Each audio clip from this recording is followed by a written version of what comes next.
বজ্রপাতের শব্দে সাইমনের ঘুম ভেঙে গেল। বাইরে প্রচুর বৃষ্টি হচ্ছে। সাইমন বেলকনির দিকে গেল। মুষলধারে বৃষ্টি হচ্ছে, সাথে বজ্রপাত। বেশিক্ষণ দাঁড়িয়ে থাকা উচিত হবে না। হঠাৎ নিচের দিকে চোখ যেতেই দেখলো একটা নতুন বউ বিয়ের শাড়ি পরা অবস্থায় বৃষ্টিতে কাক ভেজা ভিজছে। সাইমন চিন্তায় পড়ে গেল, এই মহল্লায় তো কারো বিয়ে হয়নি, নতুন বউ আসবে কোত্থেকে? নাকি কেউ নতুন বউ সেজে বৃষ্টিতে ভিজে মজা করছে? হলেও হতে পারে, কারণ বছরের শুরুতে যখন বৃষ্টি হয় তখন সবাই একটু বৃষ্টিতে ভিজে আনন্দ উল্লাস করে। সাইমন বেলকনির থেকে দাঁড়িয়ে বিষয়টি বেশ উপভোগ করছে। কিন্তু এভাবে কেউ আনন্দ প্রকাশ করে? বছরের শুরুর বৃষ্টি, মেয়েটার যে শরীর খারাপ করবে। আশেপাশে কাউকে দেখা যাচ্ছে না। মেয়েটা একা একা বৃষ্টিতে ভিজছে। সত্যি তো কেউ নেই। সাইমন একটা ছাতা নিয়ে নিচে গেল, মেয়েটার মাথার উপর ধরল, বলল, কি ব্যাপার, আপনি এভাবে বৃষ্টিতে ভিজছেন কেন? মেয়েটা অবাক হয়ে গেল। হঠাৎ কোত্থেকে ছেলেটি এসে মাথার উপর ছাতা ধরল। সাইমন বলল, আসুন আসুন, তাড়াতাড়ি ভেতরে আসুন, বজ্রপাত হচ্ছে, বৃষ্টি হচ্ছে, আপনার শরীর খারাপ হবে। মেয়েটি কোনো কথা বলল না, শুধু ফ্যাল ফ্যাল করে তাকিয়ে রইল। তারপর সাইমনের কথা মতো সাইমনের বাসায় এসে উঠল। সাইমন বাসায় আসার পর বলল, আপনি কে? কোথা থেকে এসেছেন? কোথায় যাচ্ছেন? কেন বৃষ্টিতে ভিজছেন? এই প্রশ্নগুলো এখন আপাতত করব না, আগে আপনি ফ্রেশ হয়ে আসুন, তারপর সব জানবো। মেয়েটি বৃষ্টিতে ভেজার কারণে শীতে কাঁপছিল, তাই কথা না বাড়িয়ে বলল, আমি যে পোশাক চেঞ্জ করব, আমার সাথে তো কোনো পোশাক নেই। সাইমন ভাবলো, সত্যি তো, মেয়েটির সাথে তো পোশাক নেই। কিন্তু সাইমন মেয়েটিকে কি পোশাক দেবে? তার ঘরে তো কোনো মেয়ে থাকে না, সে এখানে ব্যাচেলর থাকে। কলেজের হোস্টেলে সিট পায়নি বলে এই পাড়ায় ব্যাচেলর থাকে। সাইমন বলল, যদি কিছু মনে না করেন, আমার প্যান্ট আর একটা গেঞ্জি নিতে পারেন, আপাতত পরুন, না হয় আপনার ঠান্ডা লেগে যাবে। গোসল করে এসে শাড়িটা শুকাতে দিন, শাড়িটা শুকিয়ে গেলে আমার প্যান্ট গেঞ্জি আমাকে দিয়ে দিবেন। মেয়েটি প্যান্ট আর গেঞ্জি নিয়ে ওয়াশরুমে চলে গেল। কিছুক্ষণ পর ওয়াশরুম থেকে মেয়েটি গোসল সেরে যখন বের হচ্ছিল, তখন অপলক দৃষ্টিতে সাইমন মেয়েটির দিকে তাকিয়ে রইল। এ যেন কাজল দিঘিতে সদ্য ফোটা পদ্ম ফুল। সাইমন অপলক দৃষ্টিতে তাকিয়ে রইল। মেয়েটি হাতের তুড়ি দিয়ে বলল, হ্যালো, কাপড়গুলো কোথায় শুকাতে দিব?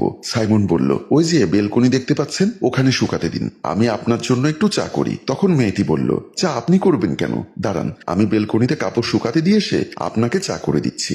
আমাকে কিচেন রুমটা দেখিয়ে দিন। সাইমন মাস্টার্স ফাইনাল ইয়ারের ছাত্র। পড়ালেখার পাশাপাশি সে একটা বেসরকারি ফার্মে চাকরিও করে। মা বাবা কত করে বলল বিয়েটা করে ফেল, কিন্তু সাইমন করেনি। আজ সে ফিল করছে, এমন একটি বউ যদি থাকতো তাহলে কতই না মজা হতো। বৃষ্টির দিনে বউয়ের কাছে বায়না ধরতো খিচুড়ি খাবে। বৃষ্টির দিনে ভোনা খিচুড়ি সাইমনের খুবই প্রিয়। সাইমন যখন চোখ বন্ধ করে ভাবছিল, তখন সাইমনের নাকে হঠাৎ চায়ের গন্ধ অনুভব করলো। চোখ খুলতেই দেখলো মেয়েটি তার জন্য চা করে নিয়ে এসেছে। সাইমন থ্যাঙ্কস বলে মেয়েটিকে বসতে বলল। তারপর সাইমন কোন রকম ভনিতা না করে জিজ্ঞাসা করলো, আপনার নামটা তো জানা হলো না। মেয়েটি বলল, আমার নাম পাপড়ি। আপনার নাম জানতে পারি? আমার নাম সাইমন, আমি মাস্টার্স ফাইনাল ইয়ারে পড়ি, বাড়ি চট্টগ্রাম, বাবা মায়ের একমাত্র ছেলে। পাপড়ি বলল, আপনার ওয়াইফ কি গ্রামের বাড়িতে থাকেন? সাইমন বলল, বউয়ের সৌভাগ্য এখনো হয়নি, আমি এখনো ব্যাচেলার। পাপড়ি বলল, আপনার ব্যাচেলার ফ্ল্যাটে আমি একা একটা মেয়ে, আপনার কোনো প্রবলেম হবে না তো? সাইমন বলল, আপনি বিপদে পড়েছেন, আমি আপনাকে আশ্রয় দিয়েছি, এখানে প্রবলেম হবার কি আছে? আচ্ছা, একটা বিষয় আমার এখনো জানা হলো না,